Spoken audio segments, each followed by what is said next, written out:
Hello, and welcome to Virtual Infamy Gaming. I'm CJ, and today we're discussing a literary subgenre I somehow missed despite being aggressively targeted by every book marketing algorithm in existence: CardLit, a subgenre of LitRPG where the magic system is basically a collectible card game.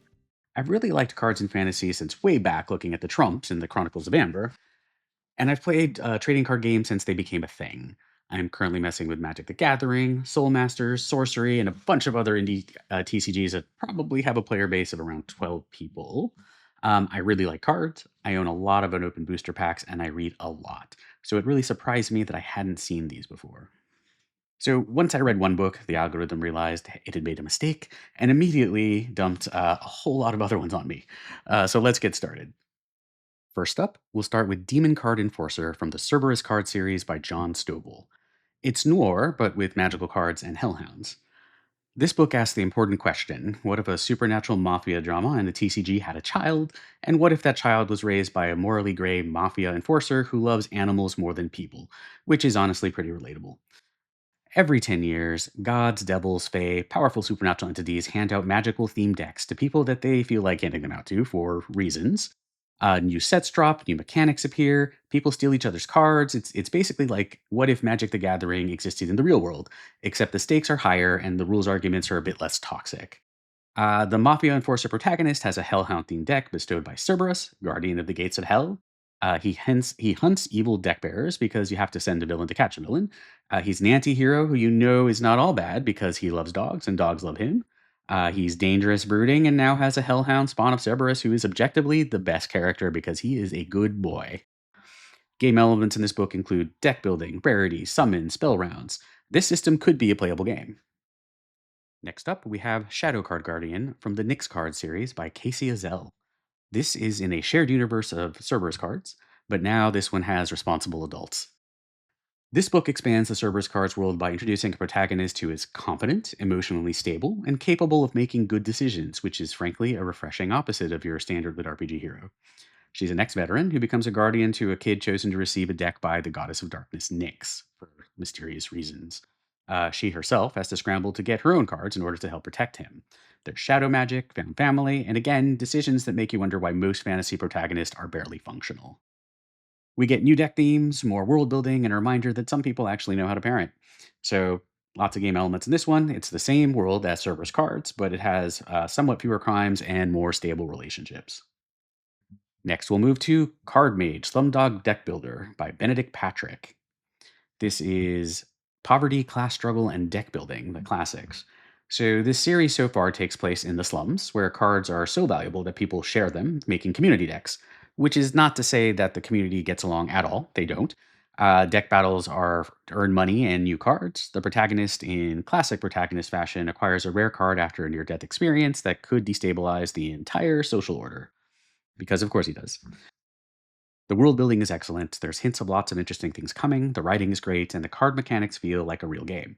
There's even a PDF you can download that goes into the game system. And I do appreciate literature with supplementary rule documents, and seriously, I'm not even kidding there. More people should do that. Game elements on this one: it's a full trading card game. It's got rarities, draws, creatures, spells, and maybe eventually you'll need a calculator. Next up, we'll talk about All the Skills by Honour Rae. This one is about dragon attacks, which are nature's way of handing out rare loot. This one starts and largely takes place in a brutal frontier where prisoners and their families, and poor people in general, are forced to survive in lands infested with corrupted creatures called scourgelings. Dragon riders fight off these scourgelings.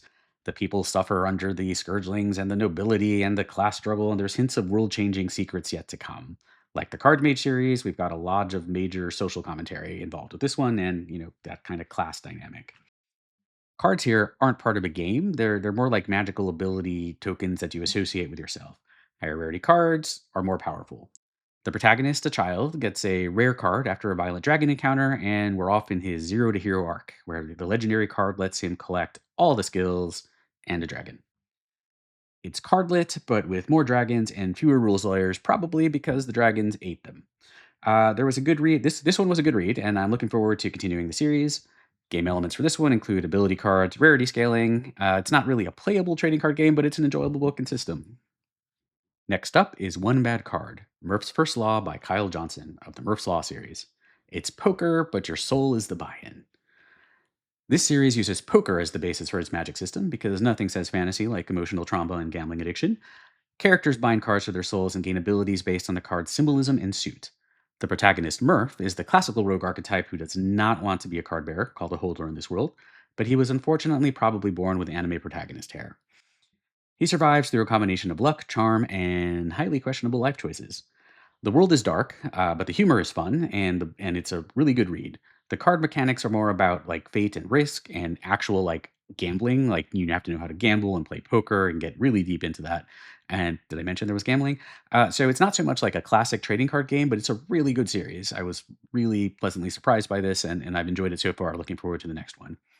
Game elements include poker variations, collectible cards, soulbound magic, and a protagonist who should not be alive. So CardLit, it's a really interesting genre.